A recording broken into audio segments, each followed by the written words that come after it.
Craig Parry and his team have built some of the most successful mining and development companies of the past few decades. He is currently lead director of Skeena Resources, a $3 billion market cap company that he's been involved in since 2016, as well as Vizsla Copper, which he founded with Mike Connor. Starting at a roughly $20 million market cap, they have led the discovery and now development of the Panku deposit in Mexico, while turning it into a $2 billion company. Craig has led teams and been involved in a number of exceptional discoveries, including IsoEnergy's Hurricane uranium deposit, NextGen's Arrow uranium deposit, and Tiger's Realm coal deposits.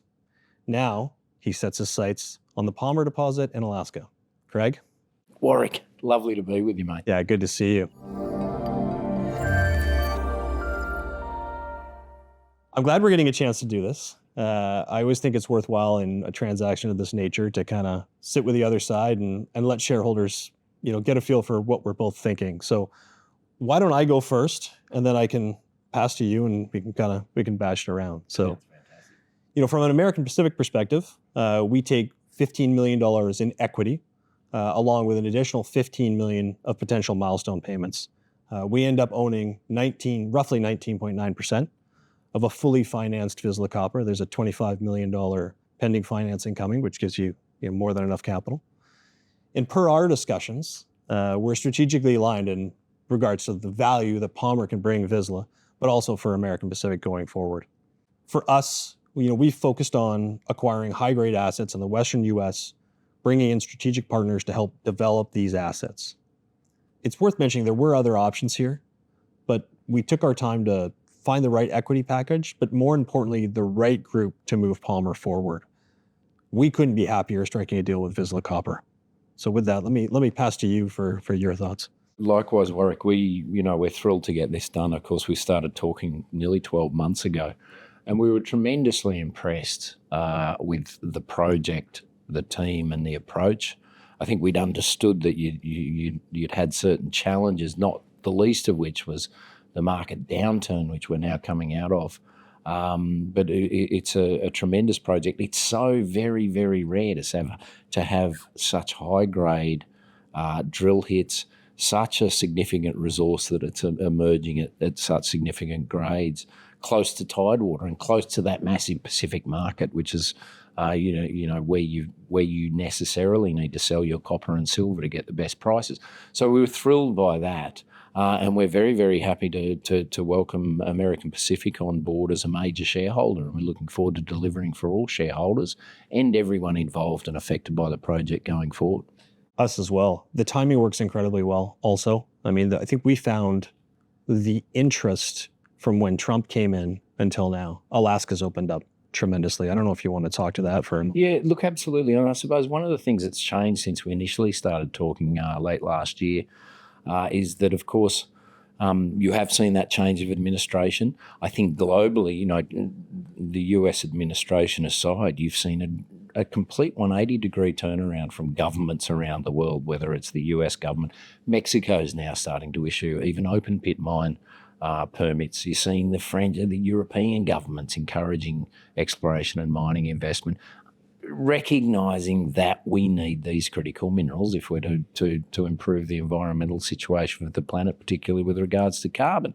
And so the thing that's changed dramatically, I suppose, is that US government support for these projects. And of course, we've seen the governor of Alaska, we've seen the White House invest in Trilogy Metals.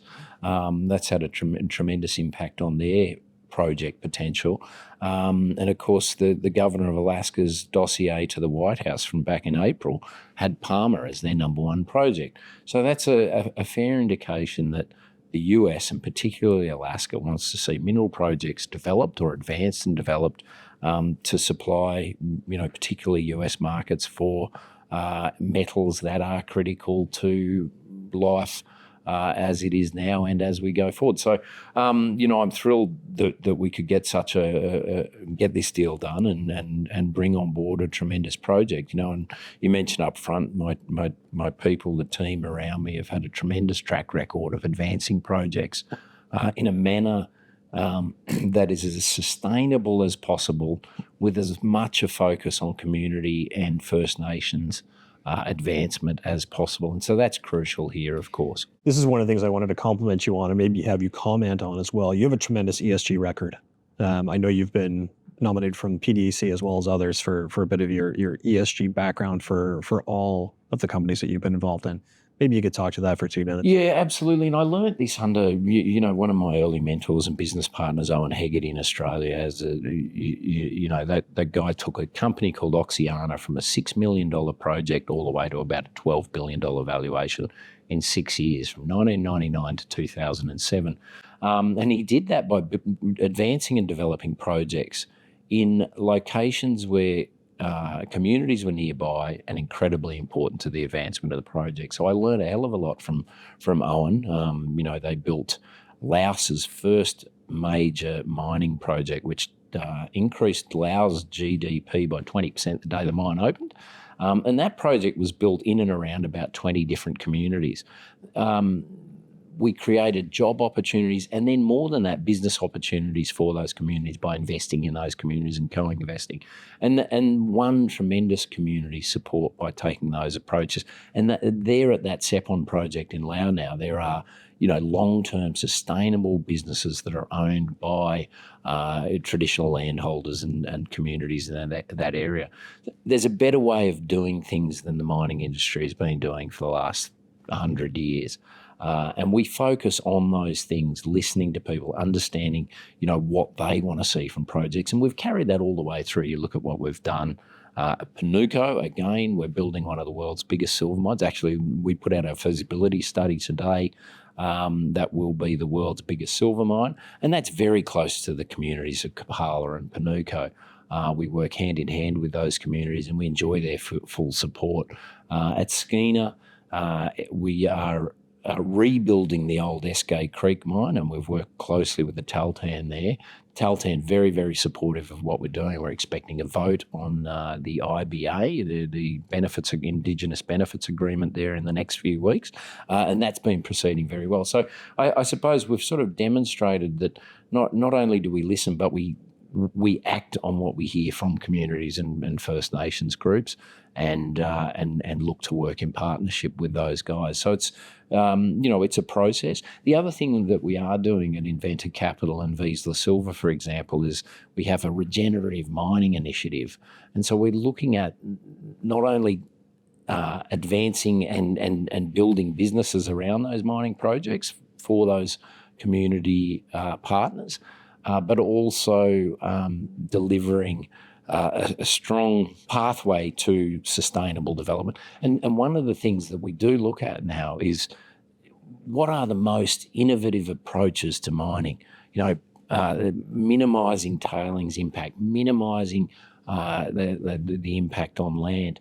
And so we've looked at a number of opportunities. And if you look at NextGen as an example, our feasibility study there contemplates mining voids to put tailings down, so there's never anything left at surface, so that when you go through closure you can remove pretty much everything and put the land back to how it was. So there are innovative approaches that can be deployed here, and that's what we're looking at with Palmer. It's so refreshing to hear. I've said on a few different interviews and different occasions that mining needs to be more innovative. We have to listen to communities more. We have to take mining and put it into sort of this 21st century light, where people understand, in the way that tech entrepreneurs are viewed, same in the way should be mining entrepreneurs are viewed. And I think you're doing an excellent job of that. Palmer itself, we've always felt there is this tremendous exploration upside. Our previous partner, Doa, did an excellent job, spent aggressively there and really moved the known resource forward.